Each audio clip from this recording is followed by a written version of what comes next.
महाविकास आघाडीमध्ये फूट पडल्याच्या चर्चांना काँग्रेस आमदार अस्लम शेख यांनी स्पष्ट शब्दात फेटाळून लावले। भारतीय जनता पक्ष जनतेची दिशाभूल करत असल्याचा आरोप करत त्यांनी इमर्जन्सीच्या मुद्द्यावरही भाजप राजकारण करत असल्याची टीका केली।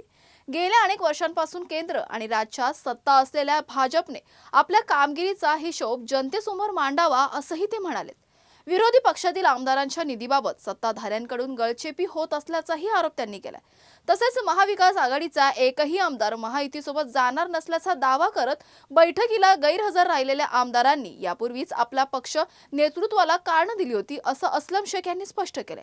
आणि या सगळ्या संदर्भात काँग्रेस आमदार अस्लम शेख यांच्यासोबत संवाद साधलाय आमचे प्रतिनिधी संतोष मोरे यांनी। पाहूयात। महाविकास आघाडीची बैठक झाली, त्या ठिकाणी बरेच आमदार गैरहजर होते। कुठेतरी उद्धव ठाकरेंना देखील म्हटलेलं आहे की आपण खरंच एक आहे का, यावर कुठेतरी शंका उपस्थित केली। यावर आपलं काय?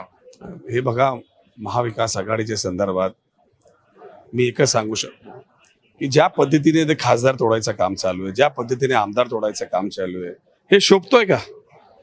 जे राज्य करतात त्यांना शोभतोय का?